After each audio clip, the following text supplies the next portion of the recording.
talk about basketball here before we get out of here. So interesting statements by Adam Silver this week. I will put them up for our lovely audience. For you guys, I'll just read it. The thing I want to talk about is, he was asked about streaming and how it's necessary to have so many streaming services in order to watch the games now. And Adam Silver's response was that the NBA is, quote, a highlights-based sport. He said, quote, there's a huge amount of our content people can essentially consume for free, and this is very much a highlights-based sport. So Instagram, TikTok, Twitter, you name it, any service. There's an enormous amount of content out there. YouTube is another example that is advertising-based that consumers can consume. This comment has gotten a lot of attention, as I think it is warranted. I think it goes without saying it's a bit tone deaf, especially coming from the commissioner of a league. Everything is about money. However, at the end of the day, I think it's a little specious of him to say you don't need to watch our games. That's kind of the between the lines of this, that watching our games is not necessary, especially when something does happen. Everyone always wants to preach, well, read the story or watch the game. Don't just react to the highlights. Don't just react to the headline. And now you have the head of a league literally saying, "Don't watch the game. Just watch the highlights. Just react to the headline." It's a very Stephen A. Smith outlook on the world. I wouldn't feel too good. It was NBC that just got the rights for like the NBA. Yeah, right. I wouldn't feel very happy if I was NBC right now. Paid $1 billion for this. Yeah. I They mean, brought back John Test for this. Like, yeah, I was surprised to see that as well, and he compared it to whatever, like New York Times or some subscription based sort of thing, and I understand that, but you just can't be saying like, yeah, go watch all of our stuff on TikTok and Twitter as opposed to watching on the games, because again, I just think it comes from like the media side of things where I would be really not happy if I had just paid all that money to acquire the NBA and have this product right now that the commissioner is saying you don't need to watch. also We'll watch it. You don't need to. Is essentially like my dude, are you running a sports league or a media company? Like, yeah. what are what are you doing here? Again, it goes back to the product thing. Like, you know, it's this is just, it's not good. Like this line of thinking doesn't point to like things getting better. You know what I mean? Like this is not if that's your first thought, like as opposed to like how do we make it I don't know. Maybe it's just like Adam Silver's being the realest that anyone has ever been, where it's just like this thing is we're never going to be able to get this back in the tube. So like, let's just lean into what we can do well. But like, I feel like your job as the commissioner or as like the head of the league is to find a way to make it more enjoyable for people to watch. And like, what's interesting with the NBA is I think they've tried to do that in some ways, but maybe not in impactful ways. Where like we're gonna add a tournament in the middle of the season, and we're gonna try to curtail as much as we can load management, but like that doesn't make up for the fact that guys are. And this makes sense too. Is like, yeah, I would say go watch the highlights too. If our games on a Tuesday night were 163 pointers and 38% of them go in. It's like, yeah, go watch the ones that go in. Like, you don't need to watch all the iron work being done. So like you're fixing the wrong thing, in my opinion, or you're refusing to fix the issues that would get people to watch the game. And like, I'm not even saying that like the NBA needs to get back to, playing in the paint and, the mid-range jumper, but like there's more and more proof that people are rejecting this style of play and how it's presented under your watch. So like instead of being like ignore the stuff that you don't want to watch. Like, how about we fix the stuff that people don't want to watch?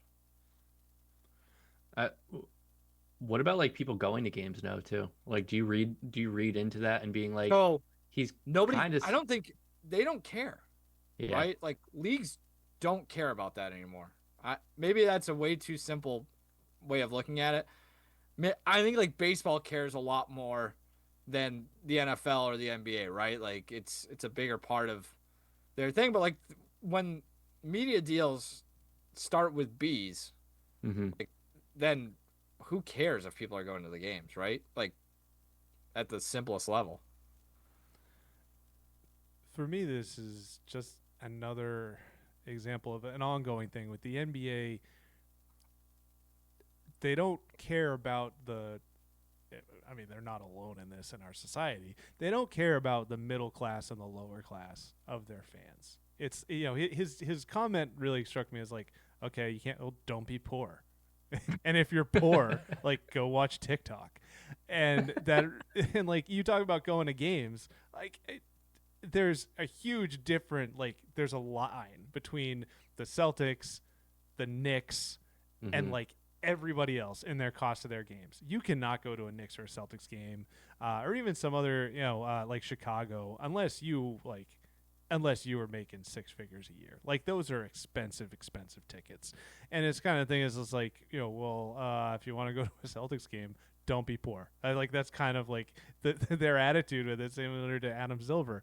And I just think that is a short-sighted, because what is his predecessor known for all his faults? Like David Stern got the NBA in front of more eyeballs than anyone who ever had before. Like he took a league that was showing its finals on tape delay to be something where like the games were on sports networks, cable sports networks, broadcast TV, all those sorts of things.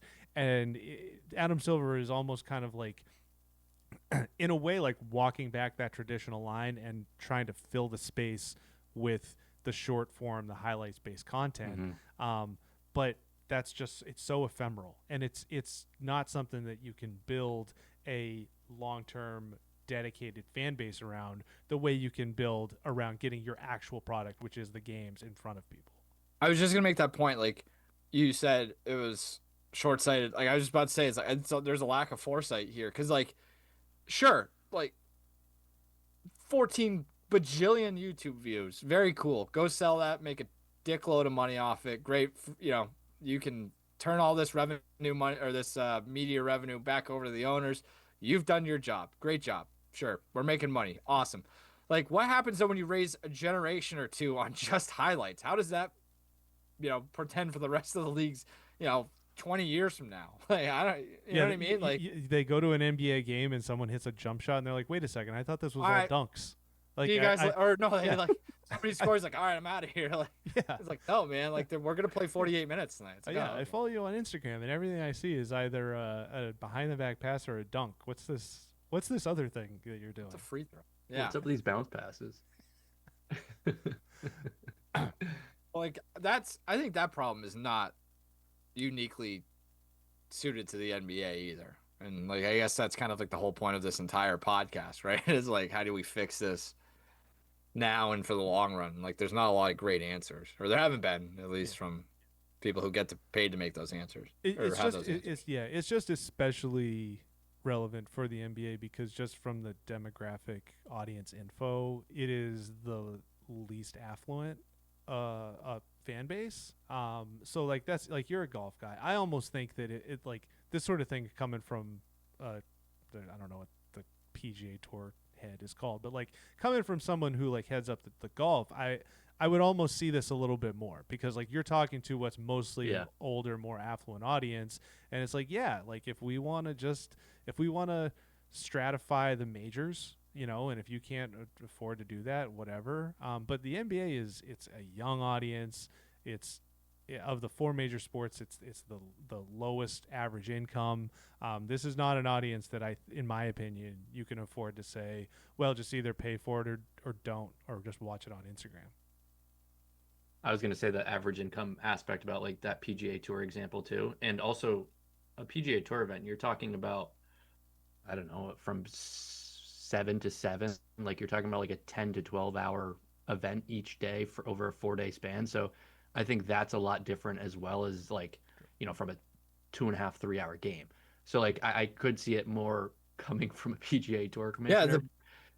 the biggest argument or biggest complaint people have about golf is that they don't get to see enough golf shots when they Yeah. watch it on TV. Yeah. Yeah. And so like finding ways to be able to see every shot that Rory McIlroy hits in a round is far more impactful to a golf fan than like here's every 3-pointer Steph Curry made or so Hmm. Hmm. I think it's an interesting comp. Yeah.